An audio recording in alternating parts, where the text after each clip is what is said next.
The year is 1776. A new continent stands before us. Untouched forests of oak stretch for miles, rivers teem with fish, mines overflow with iron, and the people are armed, disciplined, and resolved. They stand ready.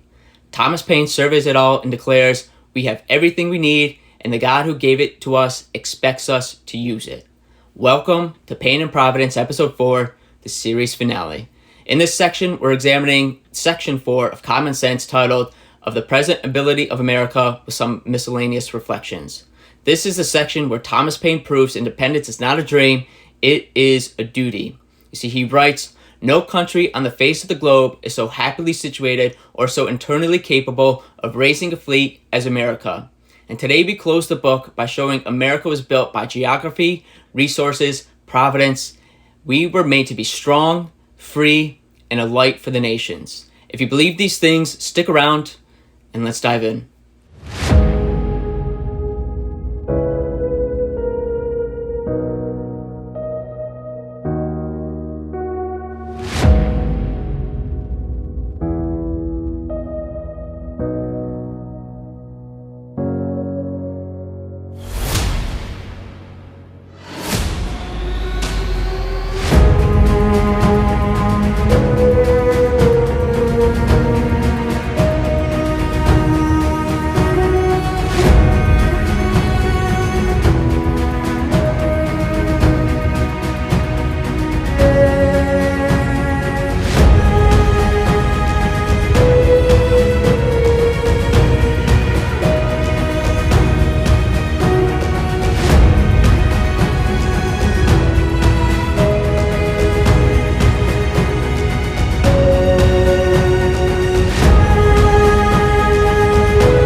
In this video, I'm going to focus on the main teachings found in Section 4 of Common Sense, so I'll list them 1 through 8. So let's begin with number 1. Unity is our superpower. Thomas Paine writes, "The continent hath, at this time, the largest body of armed and disciplined men of any power under heaven." No single colony could stand alone, and Paine states, "The whole, when united, can accomplish anything." You see, provincial thinking is suicide, continental strength is the design of God himself. Today in 2025, we face the same temptation. Red state versus blue state, coastal elites versus heartland, urban versus rural. The enemy wants us fractured because a house divided cannot stand. When Christians across this land remember we are a nation under one king, Jesus Christ, no globalist power, no foreign alliance, no domestic tyrant can prevail against us. Number 2. God gave America everything we need for a navy and more. From tar to timber to iron to cordage, these are America's natural produce, and we need not go abroad for anything.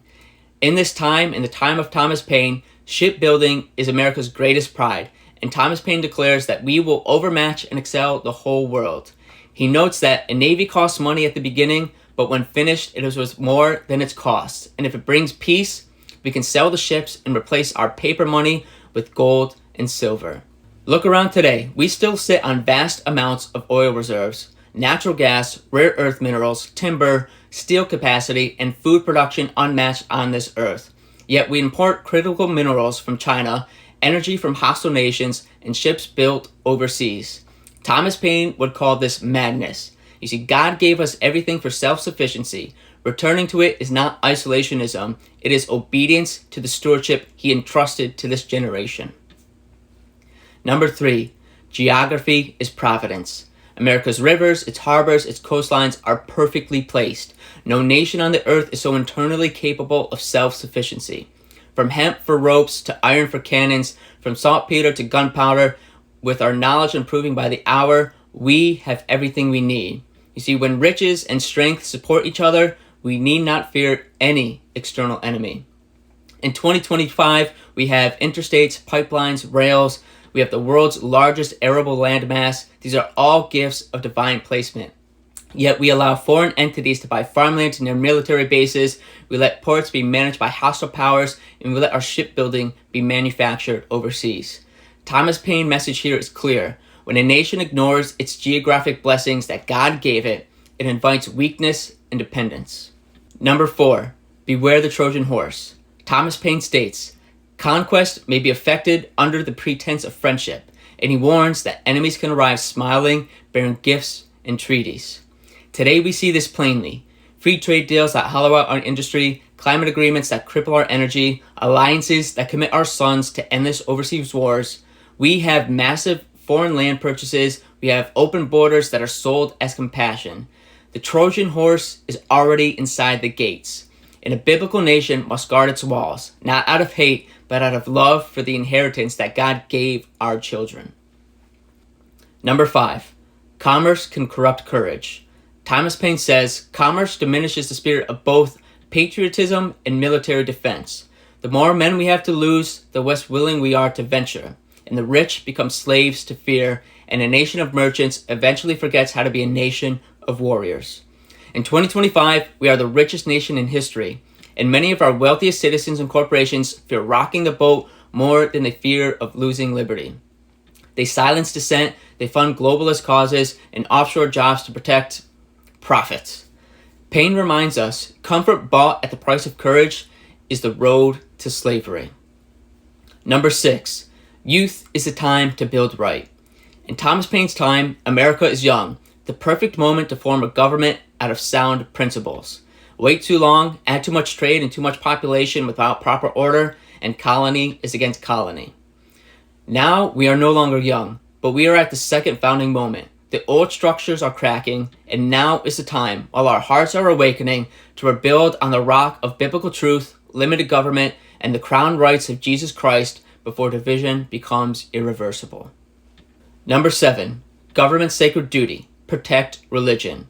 It is the indispensable duty of government to protect religion. And Thomas Paine writes, suspicion is the companion of mean souls. It is the will of the Almighty that there should be diversity of religious opinions among us, meaning various Christian denominations. This diversity gives us a larger field of Christian kindness, like children of the same family who simply bear different names. You see, virtue is not hereditary, but protecting the free exercise of true religion is how a nation stays virtuous. Today, the states increasingly intrude on our conscience. They silence our pulpits, and they equate biblical truth with hate. Thomas Paine and the founders would call this tyranny. A government that will not protect the church will soon be mastered by enemies of the church. Number 8, final reflections. Learn even from your enemies. Thomas Paine states, we often gain excellent maxims from our enemies. Resolution is our inherited character. America was born in fire, baptized in blood, and blessed with everything needed to stand as a beacon if we stay faithful to the King who reigns above. Our enemies today teach us negative examples. Centralized control fails, godlessness breeds despair, open borders weakens nations. We can learn these lessons and return to the resolve of 1776, or we can ignore them and lose everything. In December of 2025, the question remains the same. Are we still the people Thomas Paine described, resolved, self-sufficient, jealous for liberty and true religion? Or have we traded our birthright for comfort, commerce, and foreign chains? The resources are still here. The geography has not changed. The God who gave them to us has not moved. So your orders this week and for the rest of your life. Read Common Sense. Thank the Lord out loud for this land, its resources, and the inheritance he gave us for this nation. And number 3, commit one act of real independence this week. Buy American, support local, cut one tie to the globalist system, speak truth where you have been silent. Because Jesus Christ is our King, yesterday, today, and for whatever nation honors him. Drop America Was Born Ready in the comments if you believe this is still true. Smash like, share this finale with every patriot you know, and hit that bell for whatever series the Lord puts on our hearts next. Thank you so much for walking through Common Sense with me. This is not the end, it is just the beginning. May God bless you. May God bless the United States. May you have a blessed week. Merry Christmas to you all. Bye for now.